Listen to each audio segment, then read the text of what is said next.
Assalamualaikum warahmatullahi wabarakatuh. Alhamdulillah, assalatu wassalamu ala habibillah Sayyidina Muhammadin Rasulillah sallallahu alaihi wasallam. La hawla wa la quwata illa billah.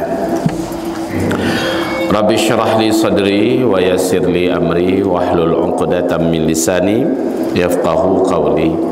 Allahumma arinal haqqa haqqan warzuqna tiba'ah wa arinal batila batilan warzuqna jitinabah. Ma ba'du.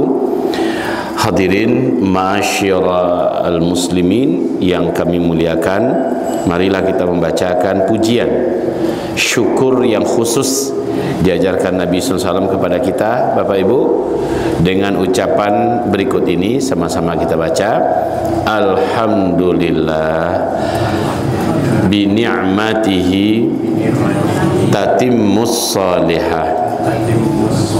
Kemudian salawat dan juga salam kita untuk habibina wa sayyidina Muhammad Rasulillah sallallahu alaihi wasallam. Amma ba'du. Alhamdulillah, ketika seharusnya Selasa yang lalu jadwal rutin kita, tapi kita ada uzur, ya, dilupakan oleh syaitan, padahal paginya ingat, sehingga pas mau maghrib kami masih ditaram. Jadi kami tidak bisa ngejar kemari lagi. Alhamdulillah Allah pertemukan petang hari ini di masjid yang barokah ini. Kita lanjutkan pengajian kita, yaitu tentang berislam kafah syarat masuk surga. Ya, berislam kafah syarat masuk surga. Allah Subhanahu wa taala tidak sudi, tidak mau memasukkan ke dalam surga orang yang berislamnya setengah-setengah. Untuk urusan masjid dia pakai Islam, tapi untuk urusan pasar dia tinggalkan Islam. Untuk urusan ibadah-ibadah dia pakai Islam, tapi untuk urusan kesehatan dia campakkan Islam. Untuk urusan pernikahan dia pakai Islam, tapi dalam urusan politik dia campakkan Islam. Ya, banyak orang yang macam itu, dan kita sudah menyebutkan apa istilah orang itu, Bapak Ibu? Sekuler. Ya, sekuler yaitu orang yang memisah-misahkan antara agama Allah Subhanahu wa taala, yaitu sebagian dipakai, sebagian tidak dipakai. Allah sudah mengancam, afatu'minuna bi ba'dil kitabi wa takfuruna bi ba'd, fama jazaa'u man yaf'alu dzalika minkum illa khizyun fil hayatid dunya wa yaumal qiyamah yuradduna ila asyadil adzab. Apakah kamu menerima mengamalkan sebagian Islam dan kamu buang, kamu tinggalkan sebagian Islam yang lain? Siapa yang melakukan itu di antara kamu, di dunia hidupnya sepanjang hidup Allah hinakan, dan di akhirat Allah azab dia dengan azab yang keras. Jadi sekali lagi, Allah tidak terima hambanya hanya setengah-setengah. Allah mau hambanya total. Ya, sama orang kerja di kantoran. Kalau kita kerja di kantor, tidak ada kantor yang mau nerima pegawai yang setengah hati, yang setengah kerjanya. Betul tidak Bapak Ibu? Pasti pegawai mengatakan, kalau kamu mau kerja di sini, penuhi semua syaratnya, kerja sepenuhnya. Kalau akan setengah-setengah, keluar. Begitu. Kamu tidak berhak dapat gaji, kamu tidak berhak dapat tunjangan, jangan mimpi dapat pensiunan. Karena selama kerja dia tidak mau total. Ya, baik. Begitu juga dalam berislam. Kita sudah uraikan, agama Islam kafah itu mengandung 5 unsur utama. Unsur yang pertama, al-iman wal aqidah, yang berhubungan dengan urusan keimanan atau akidah atau kepercayaan-kepercayaan. Ini sudah kita uraikan, tidak lagi kita ulang sekarang, ya. Kemudian yang kedua, kandungan agama yang kedua, kandungan agama Islam kedua, al-ibadat wal a'mal. Apa saja yang berhubungan dengan ibadah-ibadah dan amalan-amalan, baik ibadah ritual mahdoh atau amalan ghairu mahdah, amalan aktual. Justru kalau amalan aktual ini hanya sebentar saja. Solat 5 waktu paling 50 menit. Kalau subuh itu 10 menit, zuhur 10 menit, sampai ke isya masing-masing 10 menit, baru 50 menit. Anggaplah 1 jam dengan solat-solat sunat, dengan zikir dan doa. 1 jam Allah ciptakan untuk kita 24 jam. Kemana yang 23 jam lainnya? Ibadah ghairu mahdah, yaitu ibadah aktual. Bersuami istri pakai cara Islam, itu beribadah namanya itu, ya. Bercocok tanam, berdagang, ya, apapun aktivitas kita, termasuk berpolitik, menjadi guru, pakai aturan Islam, pakai cara Islam, pakai syariat Islam, maka disebut ibadahnya ibadah ghairu mahdah, ibadah aktual. Nah, mayoritas orang yang ini yang tidak dipakai, Bapak Ibu. Betul enggak? Yang dipakai oleh orang hanya ibadah ritual saja. Solat ke solat, puasa ke puasa, namuah. Masalah haji jauh umrah lai, baca Quran lai. Tapi dalam urusan luar daripada yang terkait ibadah mahdoh tidak dipakai Islam. Di sini banyak kena, ya. Di sini banyak umat ini yang menelantarkan Islam, ya. Baik. Jadi masalah ini kita sudah uraikan ini semua. Baik. Kemarin yang terakhir kajian kita yaitu yang agama, kandungan agama Islam yang nomor 3, al-akhlaq, mencakup uruf. Apa arti uruf? Lihat tekana. Uruf apa? Kebiasaan, ya. Al-adat, adat istiadat, at-taqalid, warisan nenek moyang. Ini juga ternyata urusan agama Islam. Jangan dicampak-campakkan Islam, jangan dibuang-buang Islam. Urusan adek kok, jangan bawa kemari agama, urusan agama kemari. Salah orang ini. Urusan adat ke adat ditertibkan dengan agama, sehingga adat basandi syarak, syarak basandi kitabullah, syarak mengatur, adat memakai. Begitu. Jadi jangan sekali lagi ada bahasa iko lah turun temurun dari siswa mereka jadi rubah-rubah.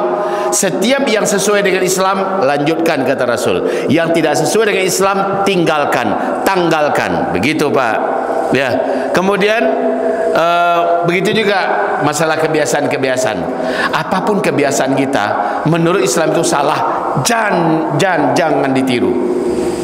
Kami lah biasa lalu jam 2 malam.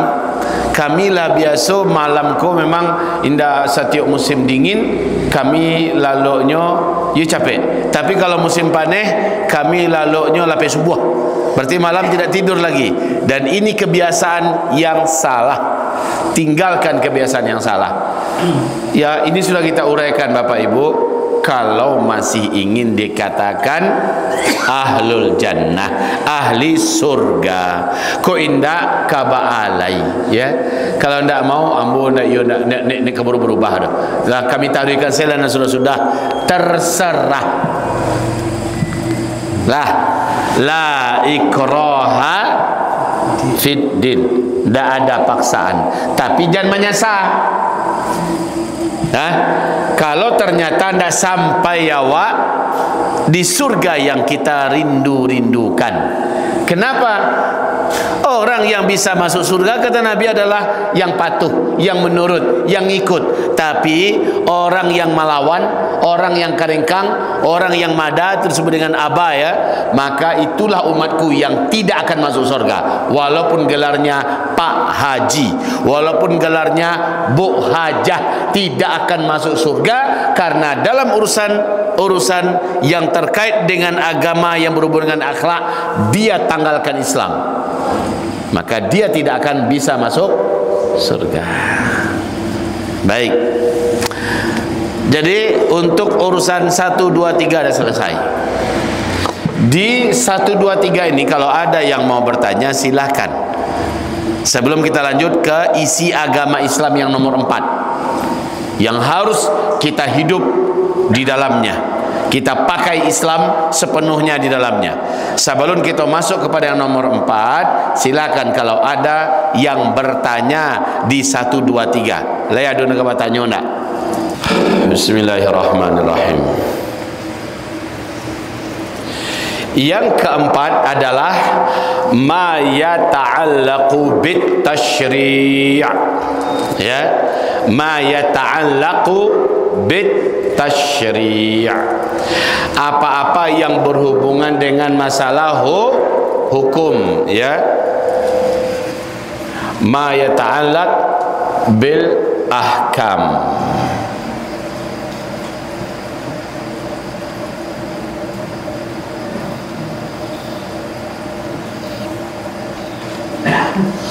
Apapun yang berhubungan dengan masalah ahkam. Ahkam ini ada 2. Ahkam itu apa tadi Bapak Ibu? Hukum. Ada yang namanya hukum jinai atau pidana. Ya, ada yang namanya hukum perdata. Kan gitu ya. Jadi hukum ini ada yang pidana, perdata, pidana dan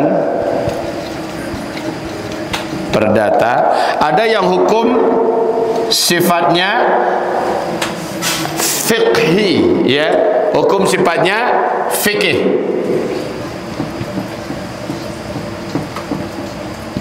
Apa yang hukum sifatnya fikih?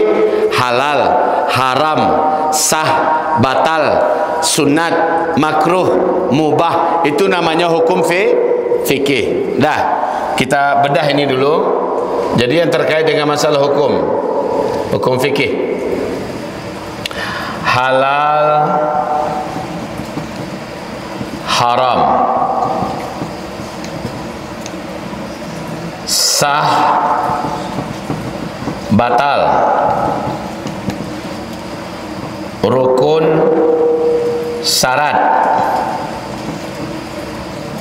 sunat, makruh, mubah, mustabahah.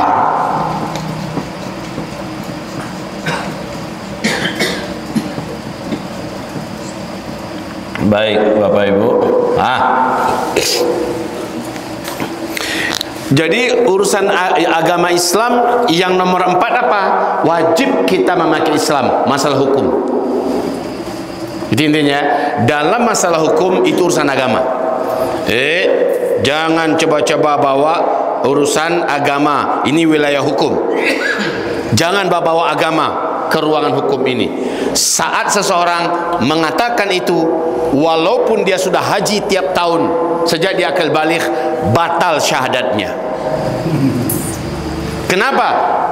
Dia ingin memisahkan antara agama Allah dari agama Allah yang lain. Kalau kamu muslim, pakai hukum Allah. Begitu. Baik dalam urusan pidana ataupun perdata. Nanti ada pertanyaan, Buya, ini kan negara Republik Indonesia, bukan negara Islam. Syariat Islam tidak dipakai di sini, Buya. Bagaimana tuh? Jawabannya sederhana. Jawabannya sederhana saja. Bagi Bapak Ibu, cukup Bapak Ibu mengimani tidak ada hukum yang lebih baik daripada hukum Islam. Kalau disuruh memilih, saya pasti memilih hukum Islam. Selesai. Cukup itu Bapak Ibu. Sudah begitu Bapak Ibu selamat di akhirat. Yang berdosa siapa? Pemerintah. Yang berdosa siapa? Yang menjalankan hukum. Yang berdosa siapa? Yang menegakkan hukum. Yang berdosa siapa? Yang membuat hukum. Lah, jalan Bapak Ibu. Untuk kita sebagai rakyat, cukup apa tadi? Saya Muslim, saya yakin hanya hukum Islam yang terbaik. Kalau disuruh saya memilih, saya akan pilih hukum Islam untuk dijalankan. Nah, Bapak Ibu, dengan Bapak Ibu berprinsip begitu, Bapak Ibu selamat di akhirat.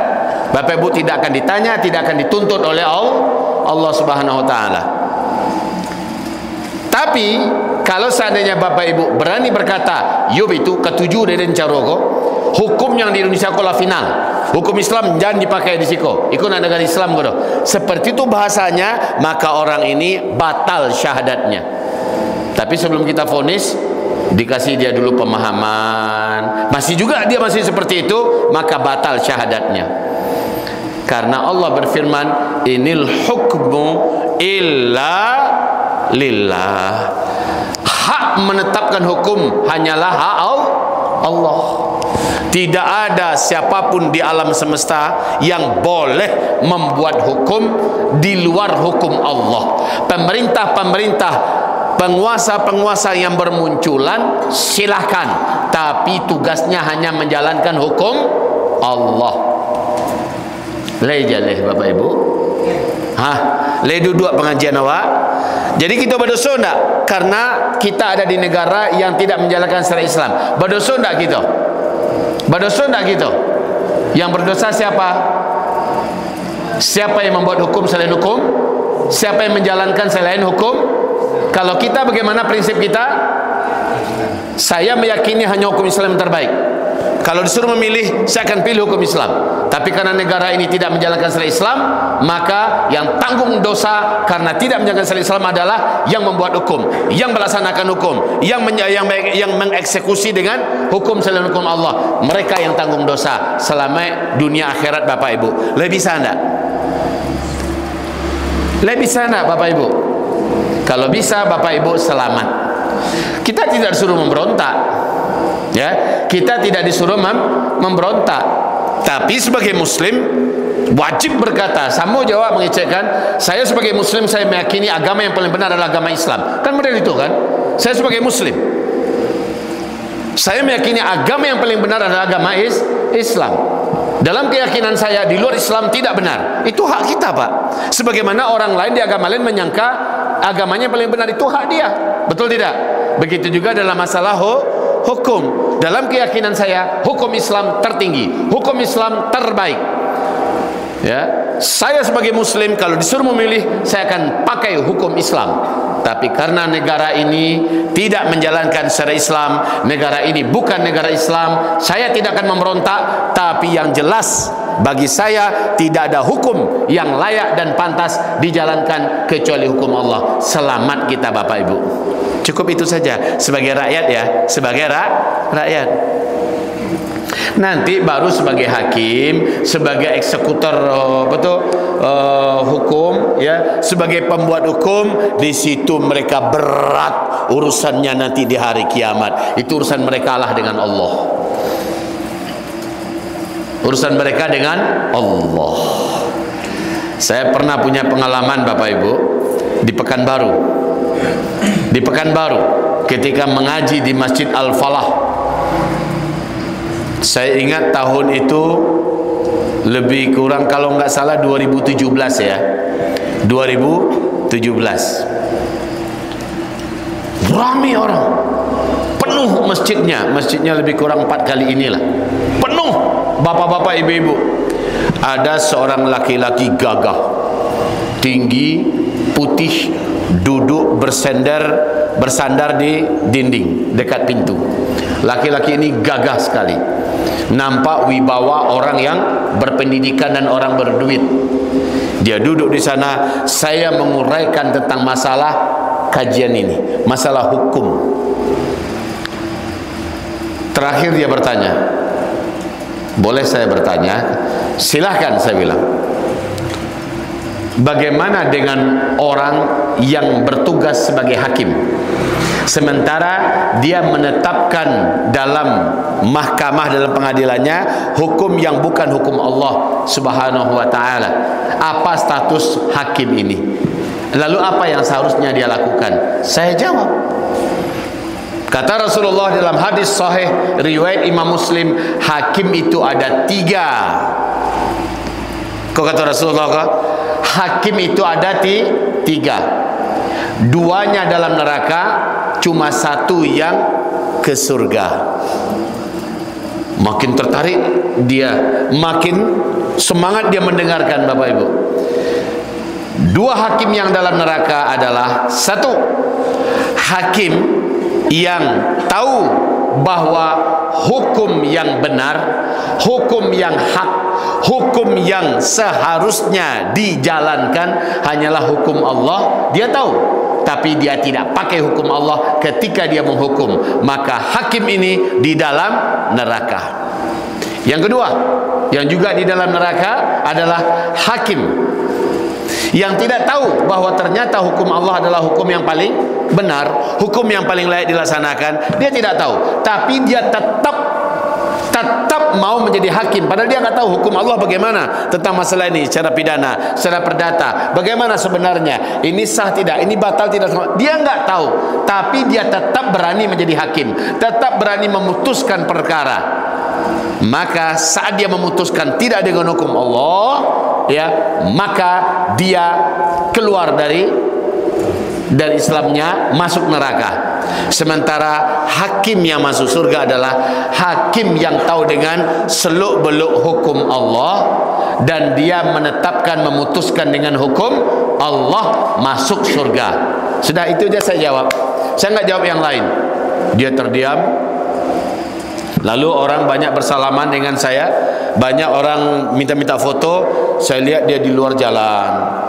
Ternyata beliau pergi berwudu. Habis itu beliau, saya lihat sholat 2 rakaat. Tahu tidak Bapak Ibu? Beberapa bulan kemudian pengurus masjid tempat saya ngaji itu menyampaikan, Buya, tahu tidak Buya siapa tadi itu yang bertanya? Waktu dia keluar tadi, tahu tidak Buya siapa tuh yang tadi bertanya? Saya katakan saya tidak tahu. Dia adalah hakim yang sangat disegani. Dia adalah ahli hukum yang sangat berpengaruh. Mandangatu, apa kata saya? Saya sudah menyampaikan apa yang wajib saya sampaikan, selebihnya pula terpulang kepada dia.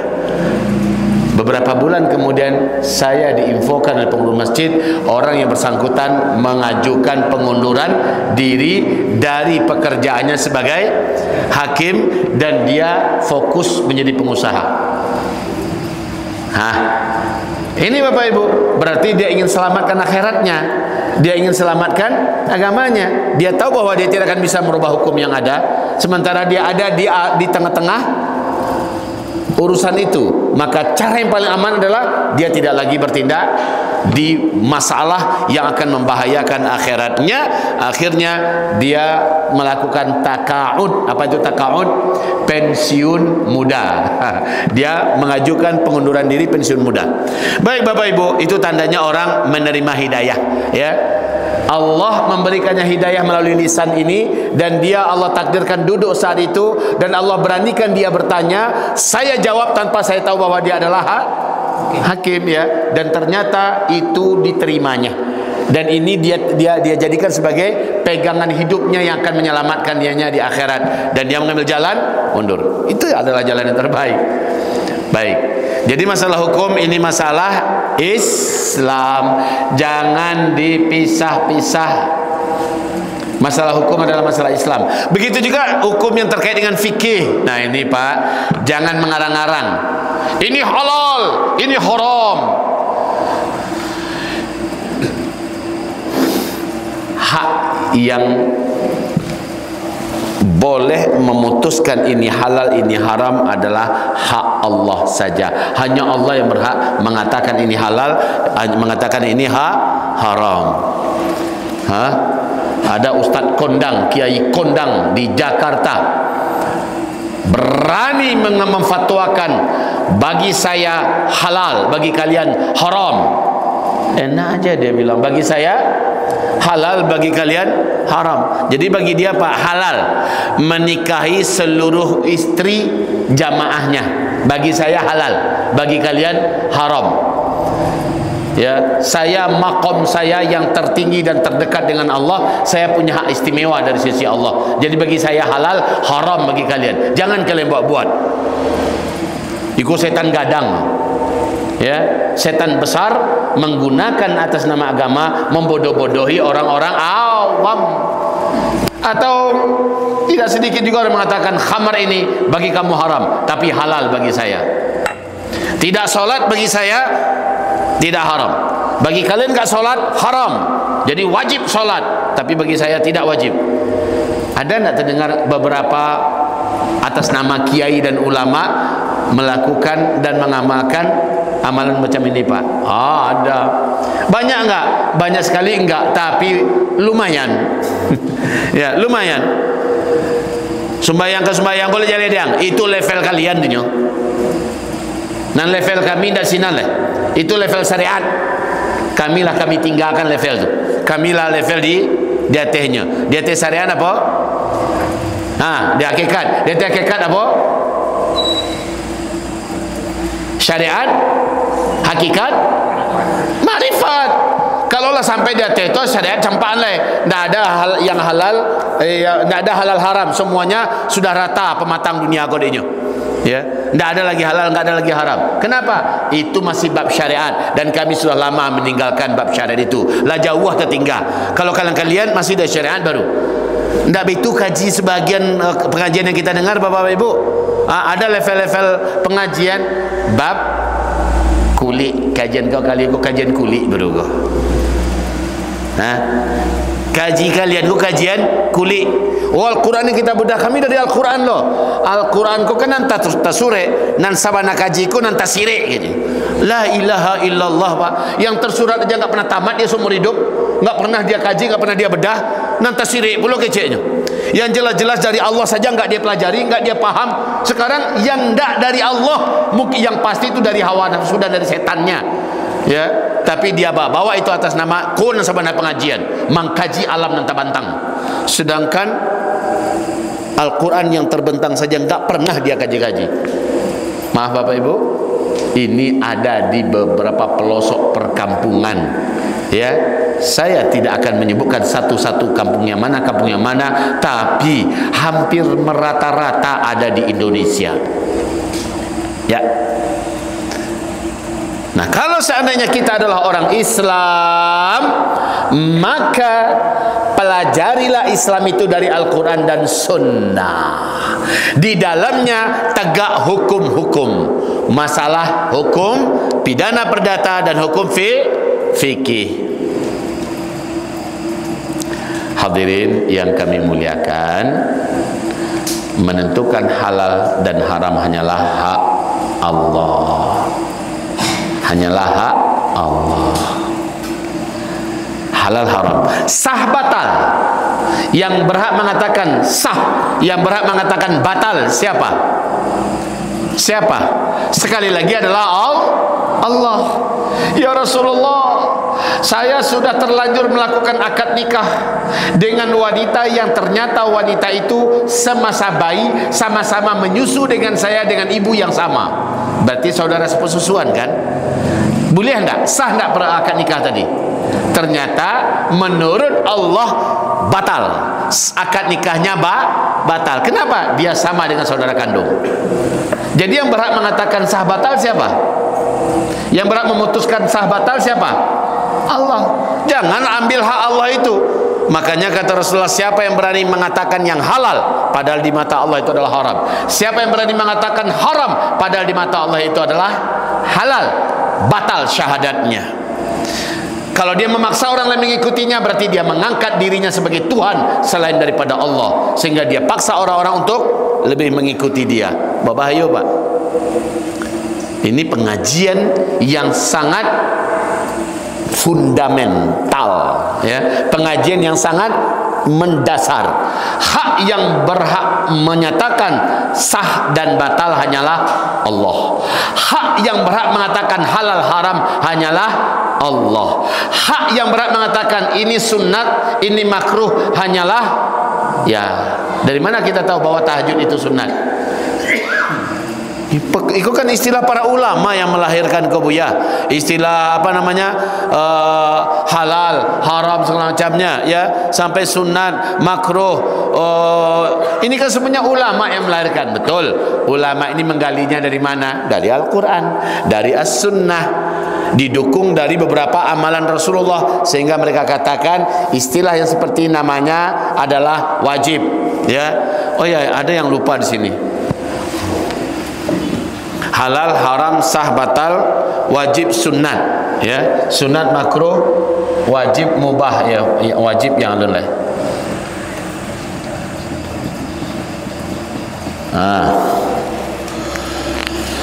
Baik, ini adalah hak Allah Subhanahu wa taala. Ini wajib, ini tidak wajib dan sebagainya. Jadi jangan ditambah-tambah, itu maksudnya Pak. Jangan ditambah-tambah dan jangan dirubah-rubah. Sianalah ustaz kita hormati ustaz kita, tapi apapun yang dia katakan mesti sesuai dengan ajaran diajarkan Allah yang dibawa Nabi Muhammad sallallahu alaihi wasallam. Oh Bapak, Ibu, bagi laki-laki memakai cincin ameh boleh? Bagi padusi memakai cincin ameh boleh? Bang aku boleh ya? Hah?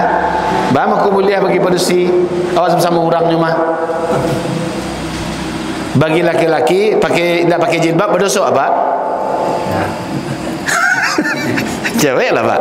Tidak pakai jilbab apa dosa Pak laki-laki? Bagus tahu apa indak? Ibu-ibu tidak pakai jilbab padahal ibu laki balik berdosa tak Bu? Dari mana ibu tahu? Ada di dalam Al-Quran. Baik, sekarang baju sutra bagi padusi boleh tidak pakai baju sutra? Bagi wanita boleh, halal. Siapa yang mengatakan halal? Rasulullah. Rasulullah dari mana tahu? Jelaslah dari Allah. Karena Rasulullah tidak pernah berbicara dengan hawa nafsunya. Tapi laki-laki memakai bahan dari sutra boleh tidak? Oke, sekarang Bapak Ibu sudah tahu karena ngaji ya, lalu berani mengatakan tidak halal bagi laki-laki, halal bagi wanita karena ada ayatnya, ada hadisnya. Sekarang bagaimana kalau seandainya kadar sutranya cuma 20%, 80%-nya katun, boleh tidak laki-laki pakai? 20% juga. Atau cincin emas, emasnya cuma kadarnya 18%, kadarnya tidak full. Bagaimana Pak? Kalau sudah begitu bagaimana? Dari mana kita berani mengatakan boleh dengan tidak itu, dari mana? Wahai Bapak Ibu, disinilah perlunya ngaji, disinilah perlunya menuntut ilmu, sehingga kita bisa terhindar, bisa tahu mana yang halal, mana yang haram, mana yang sah, mana yang batal, mana yang makruh, mana yang mandub, mana yang mubah, mana yang wajib dan sebagainya. Tahu kita Bapak Ibu. Kalau nggak ngaji, bagaimana akan tahu? Terasa halal sesedolahnya. Ya. Kita sudah pernah mengkaji tentang masalah pegang gadai. Lihat kan itu? Sudah pernah kita mengkaji pegang gadai. Dulu sebelum ngaji kita nggak tahu kalau ternyata itu tidak boleh. Ternyata ada solusinya dalam fikih. Ada solusinya bagaimana yang halal.